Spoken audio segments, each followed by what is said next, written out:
So you're saying that when we stop being curious about each other, there's a lot of emotional aliveness that sort of starts to shrink in and die off? Yeah, can do. Yeah. The other thing is that although if a man has had an affair, he will often say, it was just sex, it didn't mean anything to me, I still love you, I don't love her in that way, I don't want to lose the family, that there's no competition. That we've actually found that it's very rarely that an affair is actually about sex, although it takes the form of a sexual relationship. But it's very often because a man, if he's unhappy in a relationship, he doesn't always know he's unhappy.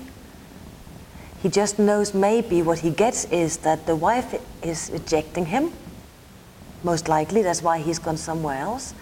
And the feelings that come up for him in the sexual rejection, he takes them in a way that if he can take the sex out of the relationship, then he will get what he needs. Because he wouldn't know to actually interpret the emotions that comes up for him when he has felt rejected by the woman sexually. So although he goes and acts out sexually, and it is a sexual act, very often, even from a man's perspective, it is because there's an emotional thing he doesn't know how to bring back into the couple, because it would demand from him to become more vulnerable than he is familiar with, comfortable with, or even think is maybe manly to be. To be vulnerable. Yeah, yeah. So rather than come back and be vulnerable with his partner, he will go out to support himself in his strengths as a man to find another woman who will not say no to him. Particularly if he's having a midlife crisis at the time, and that's when we always kind of regress to the moment where we felt ourselves most alive and want a bit more of it, which often, when we were younger. So, and if he's having a midlife crisis, it's all about himself. And so that's one of the reasons he can say to the partner, it's nothing about you. It's nothing about you. And that'll be true. On one level. Yeah. Although it hurts the partner. But the hurt that inflicts is so great, because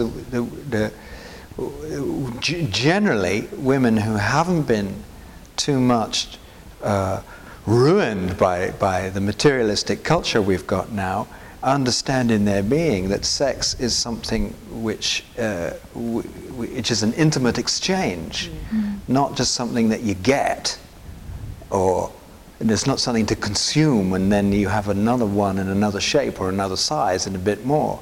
Men are much more vulnerable to that fallacy. And when women, if they're still in touch with themselves, know it's about intimate exchange between two subjects. So she's very let down by that. And so there's a lot of understanding each other's position have to be done before they can forgive and have compassion for one another and heal the wounds, because the relationship will be really hurting. Not just one of the partners, the relationship itself. So the level of trust has been really broken. How do you go about talking to couples about trust? How can they rebuild this trust? Is it possible to rebuild it? That's a good question. I think always. I think ultimately it is possible, but not always. No, not always. And this is where the circumstances that has led up to the affair and the betrayal are very important. So a couple, when they come with this, they're so shocked by the event that in order to help them, you have to help them to contain the shock of the event itself, to eventually begin to see again that this did not happen in a vacuum. It happened still in the system. And to begin to get curious about the circumstances and open up to what was it that was not being dealt with, often in years leading up to the affair. Like, it's very often that an affair happens after the birth of a child. That's a classical one. Yeah. It is. Sometimes it happens if the woman is beginning to get stronger in her professional world, and there's a power shift in the relationship. If the man becomes redundant, again, there is a power shift. So the affair is, I can't remember an incident that I have been a witness to where an affair has happened without there having been some trigger to it, where one way or the other a person has been feeling pushed out, left out, and not knowing how to bring themselves in that way. Yeah, and in terms of whether you can heal from it, which was the original question, one of the things that we find we have to really help people with is to understand the difference between guilt and remorse. Yeah. And so we have to encourage that the partner who is, in a way, the guilty one, stops acting towards the other out of guilt, which means, stop being the one who's trying to get out of trouble and being the one who is able to give something out of the regret of having done harm.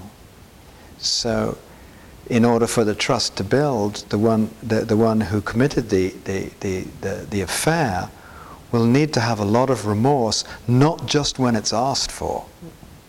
And also remorse and not guilt. Yeah. The guilt does not help.